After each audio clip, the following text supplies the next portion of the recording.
bertemu kembali dengan saya, Ibu Esther Feni, dalam video pembelajaran kita kali ini yang akan membahas tentang menelaah ancaman terhadap integrasi nasional. Materi ini merupakan materi PPKN kelas 11, khususnya bab 5 bagian A. Kalian tentunya pernah melihat peta dunia kan? Dalam peta tersebut, kalian pasti dapat melihat posisi Indonesia yang berada di tengah-tengah dunia, dilewati garis khatulistiwa dan diapit oleh dua benua yaitu Asia dan Australia, serta berada di antara dua samudra yaitu Samudra Hindia dan Samudra Pasifik. Kondisi tersebut menunjukkan bahwa wilayah Indonesia berada pada posisi silang yang sangat strategis. Namun, perlu kalian ketahui juga bahwa posisi silang negara Indonesia tidak hanya meliputi aspek kewilayahan, melainkan aspek-aspek kehidupan sosial. Antara lain, penduduk Indonesia berada di antara daerah berpenduduk padat di belahan utara dan daerah berpenduduk jarang di belahan selatan. Ideologi Indonesia terletak antara komunisme dan liberalisme. Lalu demokrasi Pancasila berada di antara demokrasi rakyat di utara, tepatnya Asia Daratan bagian utara, dan demokrasi liberal di selatan. Ekonomi Indonesia berada di antara sistem ekonomi sosialis di utara dan sistem ekonomi kapitalis di selatan. Kebudayaan Indonesia berada di antara kebudayaan timur di utara dan kebudayaan barat di selatan. Posisi silang Indonesia tersebut merupakan sebuah potensi sekaligus ancaman bagi integrasi nasional. Dikatakan sebagai sebuah potensi karena akan memberikan dampak positif bagi kemajuan bangsa Indonesia. Akan tetapi, posisi silang ini juga menjadikan bangsa Indonesia sebagai negara yang tidak terbebas dari ancaman. Ancaman bagi integrasi nasional tersebut datang dari luar maupun dari dalam negeri, dalam berbagai dimensi kehidupan seperti ideologi, politik, ekonomi, sosial budaya, serta pertahanan dan keamanan. Ancaman tersebut biasanya berupa ancaman militer dan ancaman non-militer.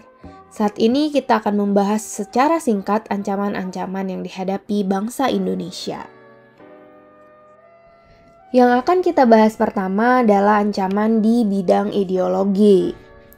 Ancaman di bidang ideologi merupakan ancaman terhadap ideologi bangsa Indonesia yaitu Pancasila. Salah satu ancaman ideologi ini adalah komunisme, yang merupakan doktrin politik dan ekonomi yang bertujuan untuk menggantikan kepemilikan pribadi dan ekonomi berbasis keuntungan dengan kepemilikan publik dan kontrol komunal atau negara. Meskipun Indonesia telah menolak dengan tegas paham komunis, akan tetapi ancaman ini tidak boleh dianggap remeh. Karena bukan tidak mungkin komunisme bisa kembali berkembang di Indonesia jika tidak terus dipantau. Selain ancaman komunisme, terdapat ancaman dari ideologi liberalisme. Liberalisme adalah sebuah ideologi, pandangan filsafat, dan tradisi politik yang didasarkan pada pemahaman bahwa kebebasan individu dan persamaan hak adalah nilai politik yang utama. Saat ini, dengan adanya globalisasi, sebagian orang Indonesia mulai tertarik pada ideologi liberal. Akan tetapi, pada umumnya, pengaruh yang diambil justru yang bersifat negatif, seperti gaya hidup mewah, pergaulan bebas, dan lain sebagainya. Hal tersebut, bila tidak diatasi, akan menjadi ancaman bagi kepribadian bangsa. Selanjutnya, ancaman di bidang politik. Ancaman di bidang politik dapat bersumber dari luar negeri maupun dalam negeri. Dari luar negeri, yang pertama berupa tekanan politik yang dilakukan oleh suatu negara terhadap Indonesia. Kemudian dalam bentuk intimidasi, yaitu tindakan menakut-nakuti terutama untuk memaksa orang atau pihak lain berbuat sesuatu. Lalu melalui provokasi, yaitu perbuatan untuk membangkitkan kemarahan, tindakan menghasut, atau melakukan pancingan. Bisa juga melalui blokade politik yang merupakan suatu tindakan penutupan atau pemutusan hubungan politik yang dilakukan suatu negara terhadap negara lainnya.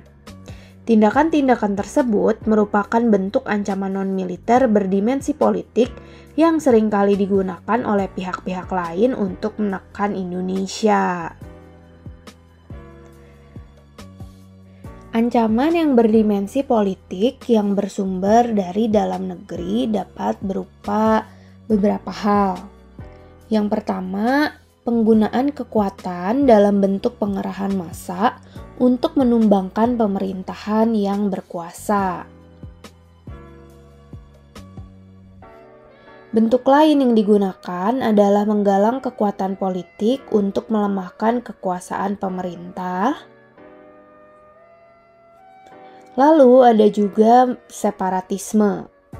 Sebagai bentuk ancaman politik, separatisme dapat menempuh pola perjuangan politik tanpa senjata.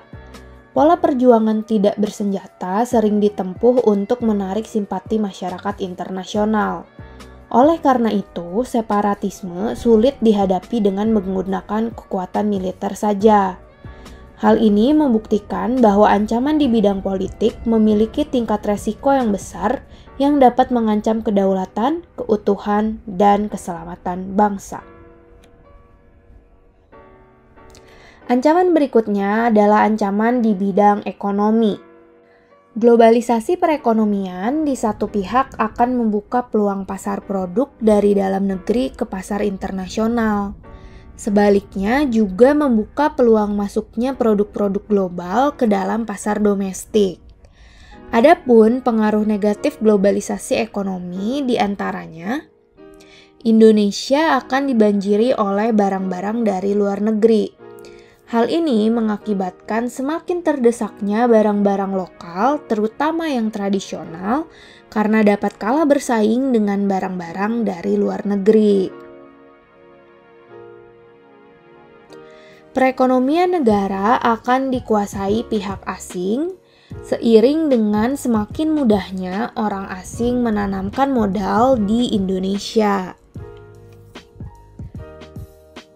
Timbulnya kesenjangan sosial yang tajam sebagai akibat dari adanya persaingan bebas. Sektor-sektor ekonomi rakyat yang diberikan subsidi semakin berkurang, koperasi semakin sulit berkembang, dan penyerapan tenaga kerja dengan pola padat karya semakin ditinggalkan, sehingga angka pengangguran dan kemiskinan sulit dikendalikan. Globalisasi ekonomi juga dapat memperburuk prospek pertumbuhan ekonomi dalam jangka panjang. Selanjutnya ada ancaman di bidang sosial budaya. Ancaman di bidang sosial budaya juga dapat dibedakan atas ancaman dari dalam dan ancaman dari luar negeri.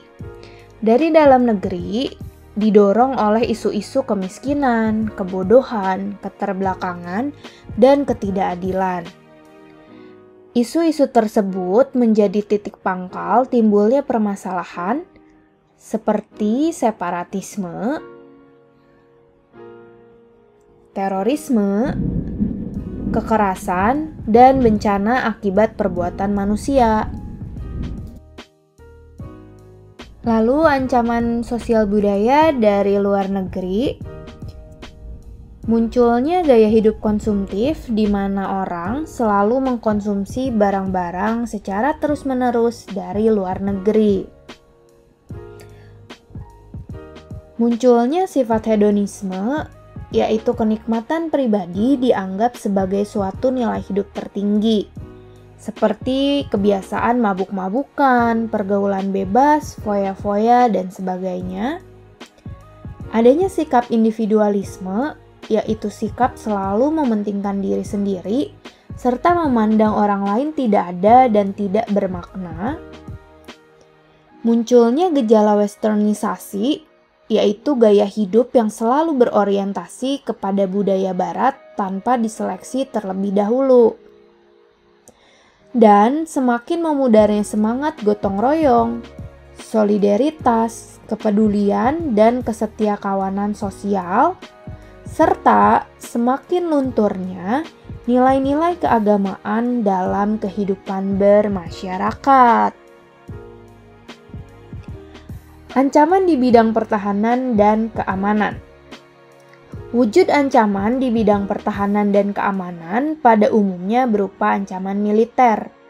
Ancaman militer adalah ancaman yang menggunakan kekuatan bersenjata dan terorganisasi yang dinilai mempunyai kemampuan membahayakan kedaulatan negara, keutuhan wilayah, dan keselamatan segenap bangsa.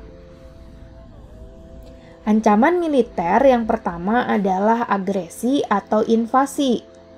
Agresi suatu negara yang dikategorikan mengancam kedaulatan negara, keutuhan wilayah, dan keselamatan segenap bangsa mempunyai bentuk-bentuk mulai dari yang berskala paling besar sampai dengan yang terendah.